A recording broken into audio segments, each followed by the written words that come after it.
Hello and welcome to another edition of the Moving Iron Podcast. This podcast is proudly provided by Axon, helping dealers move more iron for almost 100 years. Find out more at axontire.com. Axon was started almost 100 years ago out of a passion for keeping agriculture moving. It's that same passion that drives them today. With a vision for a better experience for both farmer and dealer, they set out to create a better way to move more iron. When you partner with Axon, you get immediate access to a full range of products and solutions designed to meet the complex needs of today's grower. Axon carries all major brands and sizes of tires, wheels, and tracks. From custom colors and sizes to fully customized wheels, you can have the solution for virtually any problem today's farmer is trying to solve. To find more or become an Axon dealer, please visit axontire.com. Moving iron in the 21st century. Hard-working people working hard for you and me. Moving iron time and time again. Through the years you'll find us here. Moving Iron. Hello and welcome to Moving Iron Podcast. Marcus with Shawn Hackett. This edition of the Moving Iron Podcast is brought to you by Axon Tire, helping dealers move more iron for the past 100 years. For more information, go to axontire.com. Also, if you're looking for a great place to help your salespeople sell more stuff, manage their clients, and also move deals faster, check out Arrow's products at heyarrow.com. Shawn is with Hackett Financial out of Boca Raton, Florida. And Shawn is nice enough to come on the podcast a couple times a week to talk about what's going on. But since this is Thanksgiving, probably just talk one time this week. Shawn, how you doing, man? I'm doing really good. I'm getting ready to be in a foul mood here on Thursday. Yeah, it's funny how that brings it out in people, isn't it? Yeah. Yeah. Clever joke. I like those foul jokes this time of year. They always make me laugh. Always make me laugh. You have big Thanksgiving plans? You got all the family coming over, or how's that work at the Hackett house? Yeah, we're gonna everybody who's willing to come is coming. Right on. Kind of enter at your own risk type of thing. Is that what you put on the door? Yeah, leave her knives at the door. Right on. Yeah, there's a few things going on today. It's a pretty quiet week this week. You've got Monday, Tuesday, Wednesday. I think they obviously closed on Thursday, open up back up on Friday, and then but half a day on Friday. Yeah. So things really, really get quiet starting tomorrow afternoon. It's one of those weeks. Yep. So it's just one of those weeks where either a lot of stuff happens or nothing happens. There's nothing in between, it seems like. So right now, as you take a look at what's going on, Shawn, kind of what are some of your reactions to what you see happening out there right now? Well, I think Thanksgiving week, it's a lot of reflection of where have we come and where are we going, right? So what's really been the story for grains here in the last, let's say, month and a half, it's really been all about the wheat market. That's really been the driver, the catalyst, the market that has repriced higher. The high-quality wheat shortage, Russia constraining exports, and now we've talked about this on your show before, Ukraine and Russia, they seem to be, not liking each other again and that sort of thing. So that continues to be a hot spot. Wheat cannot be done without. I mean, it's one of those ag markets that if you're worried about it, if you think there might not be enough, I mean, it's a panic trade. So how this develops over the winter months, we're going into the dormancy season with the U.S. winter wheat crop rated very poorly and the Russian winter wheat crop rated very poorly.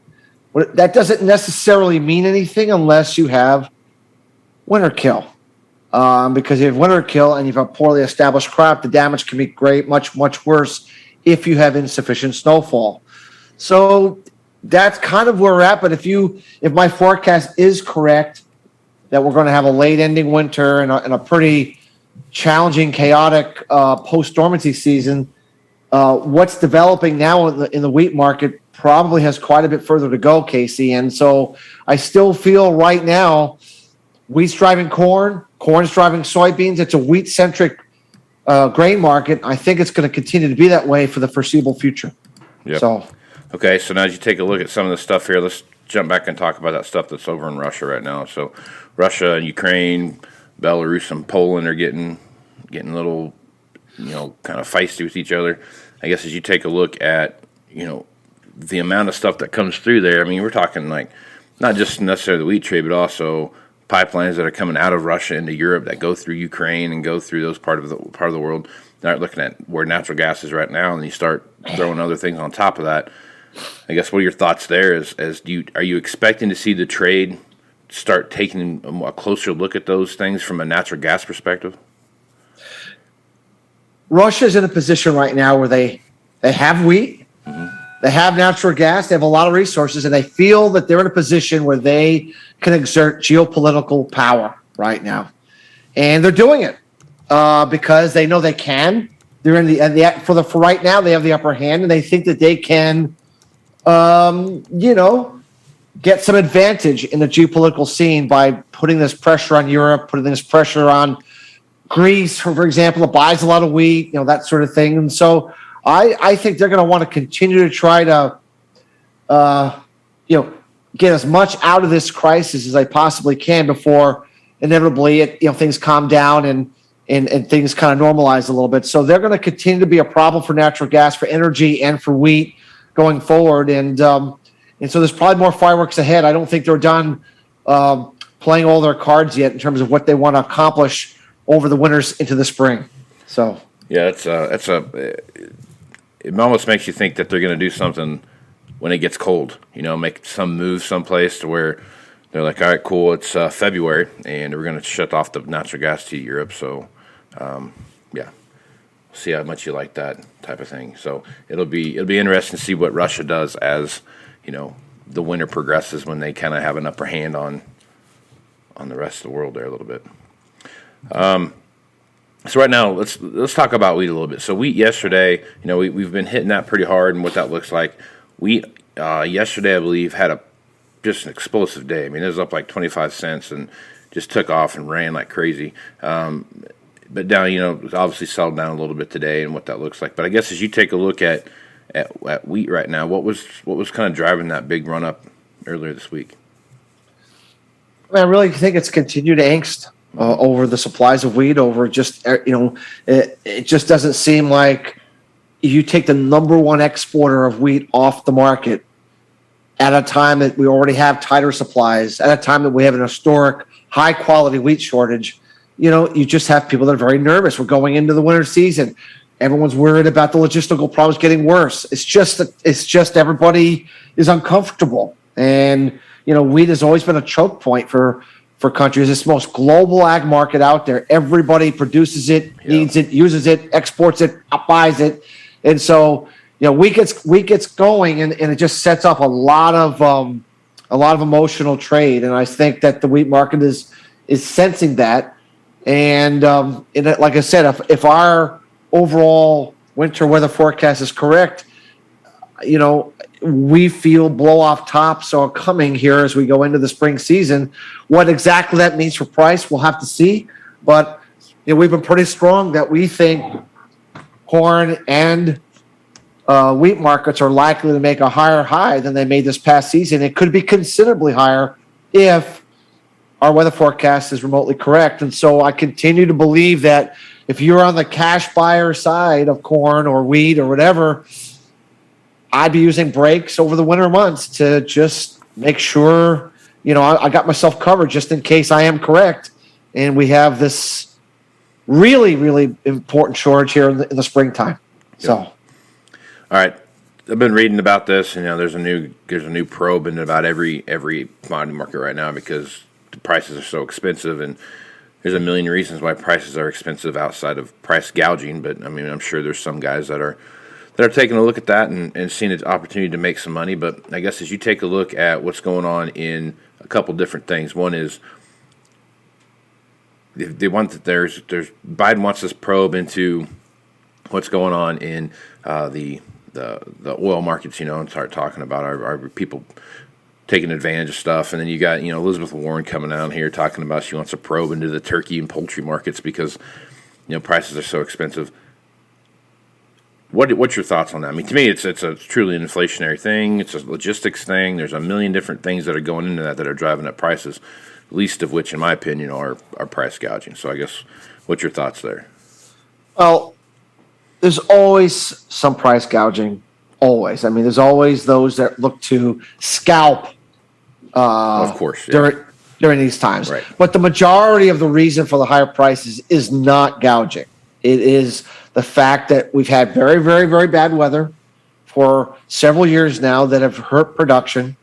But more importantly, the logistical problems, the post-virus delays, 100 ships waiting, 3 months, 4 months, 5 months to get a shipment from A to B, not getting our shipments on time, defaults on cash contracts. That's just something we really have not had to deal with before. And so that, you can have all the supply you want, but there's 100 ships that are not getting loaded. You can't move it even if you have it. Right. That's the problem right now. I mean, I got tons of wheat, but and once these 100 ships are loaded, I'll get it to you. That's the problem right now. And that's nothing the government can do to end that other than to find ways to, quicken that process. Why are we having these delays? Well, I'm no expert on logistical issues, but it seems like at least in California, there's a lot of environmental rules that are preventing a lot of truckers from trucking that used to be able to truck because they don't have the right trucks and the right engines. And I mean, I could go on and on and on, but there seem to be a lot of rules that could be rolled back temporarily, Casey, that could alleviate the situation, that could make things better. And I would be thinking about those kind of things versus trying to find someone gouging turkey or something like that. I think that the reason for these high prices are more to do with those kinds of things and Mother Nature, of which the government really can't do anything about. So yeah, exactly. So, yeah, agreed. And the last thing I would say is, maybe, just maybe, spending $15 trillion in the course of 18 months and printing $15 to $20 trillion in the last 15 to 18 months, possibly that overshot the mark a little, and maybe we put too much money into the system than maybe we should have, and that's creating its own issues of too much money chasing too few goods. It's possible that maybe some of these spending plans and printing monetary plans that the U.S. and other countries have done, maybe that took it a little bit too far, and maybe they need to roll that back a little bit. Possibly that has something to do with it as well. Yeah. Possibly. There's Shawn and his conspiracy theories again.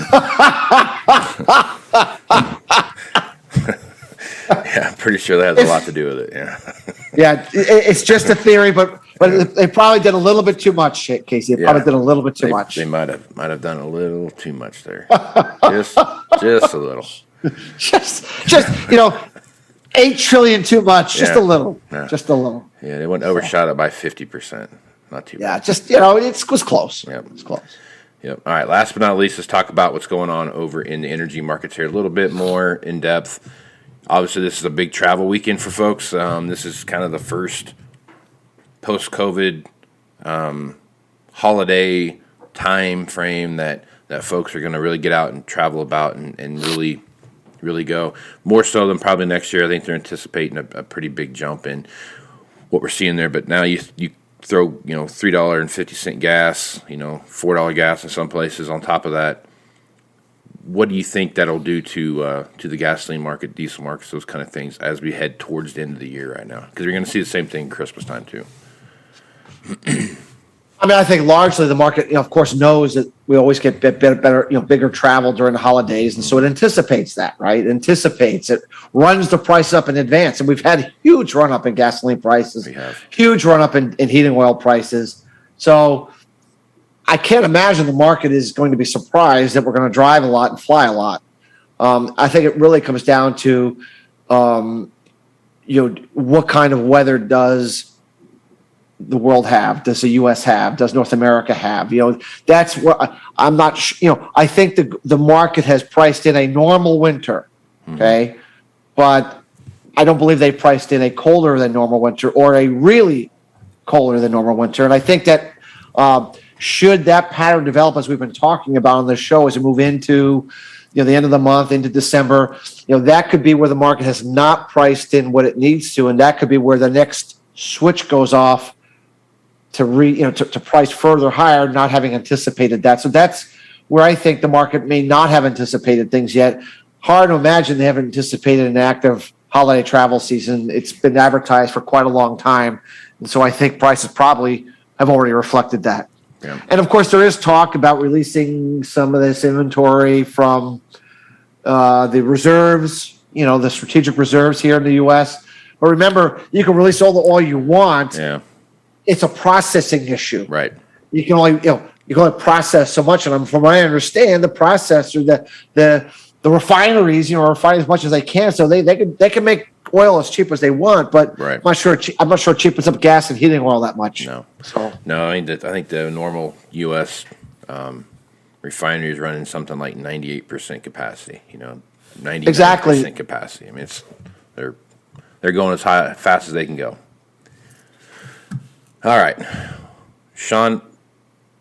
Last but not least, we've been talking about hogs, and just kind of further hit on what we talked about last week when we were talking about hogs. As you take a look what's going on down, I mean, they've had some pretty sharp turns, but volatility in the marketplace is going to do that, and as markets start to rally up, they're going to have these big swings. So I guess as you look at the hog market right now, what are your thoughts there? We're kind of getting to where holiday demand is going to start to ebb.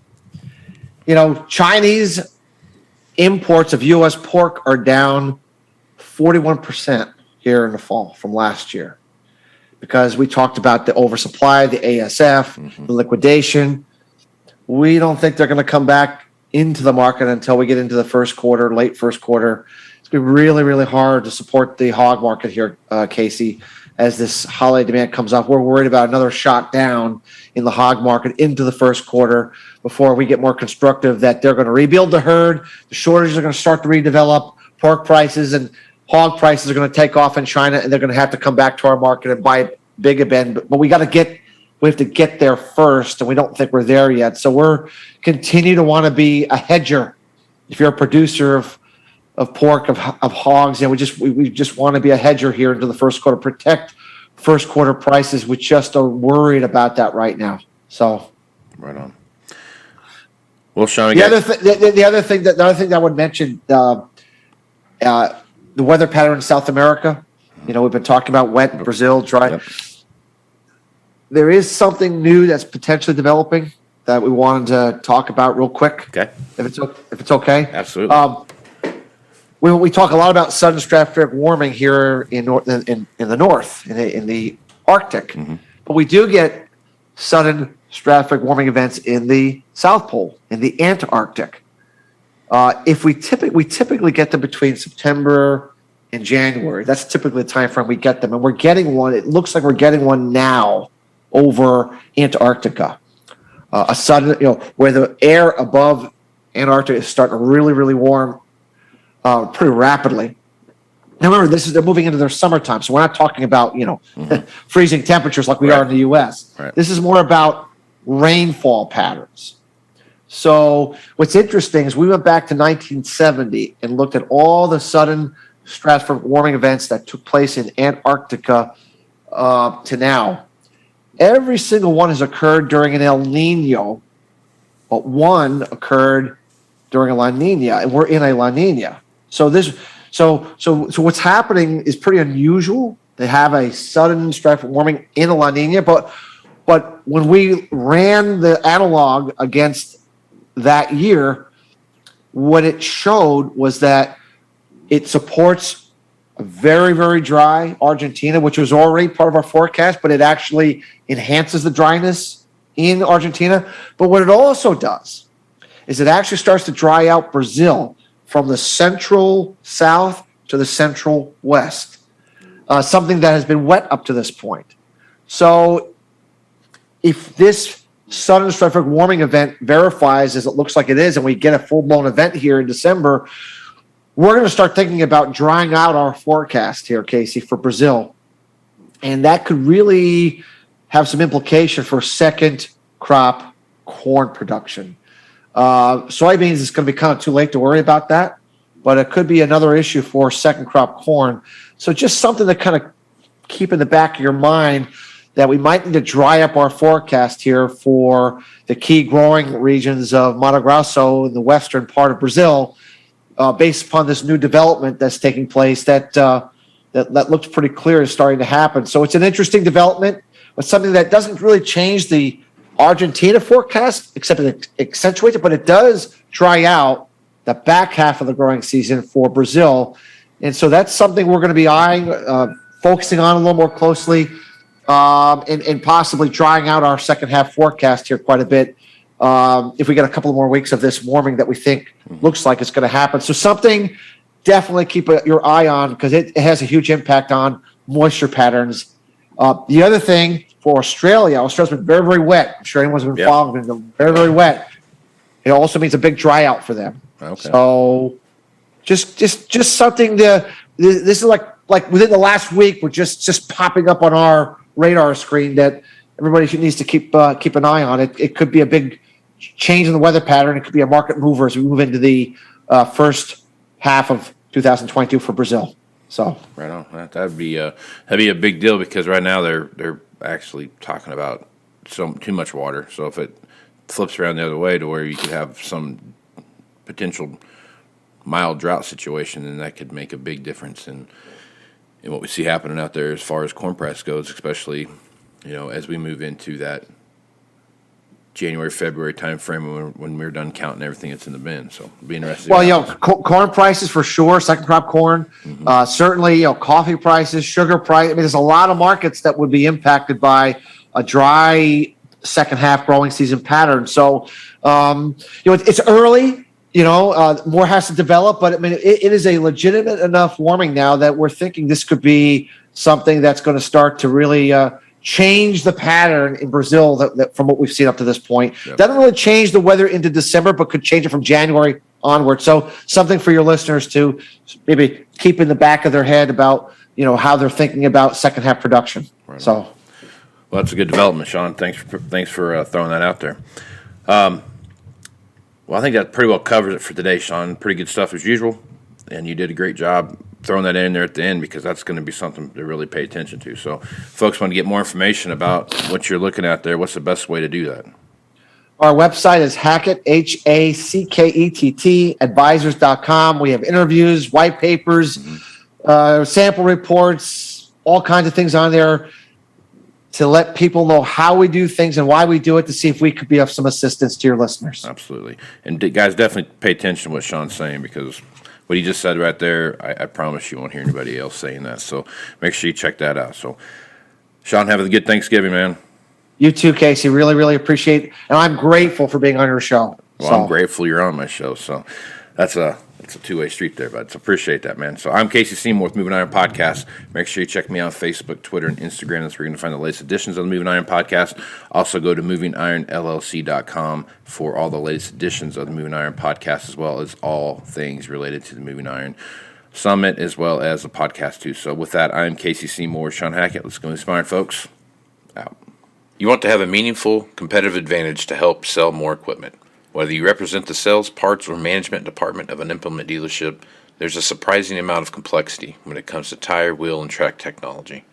Let Axon worry about that so you can get back to supporting your customers. Axon has leveraged years of experience to create a streamlined process that gives you a proven path to help today's grower and sell more equipment. The roots of their organization go back almost 100 years to the invention of the rubber tractor tire. Supporting agriculture is the number one driver of Axon, from product development through sales and service. To find more or become an Axon dealer, head over to axontire.com. Moving iron in the 21st century. Hard-working people working hard for you and me. Moving iron time and time again. Through the years you'll find us here.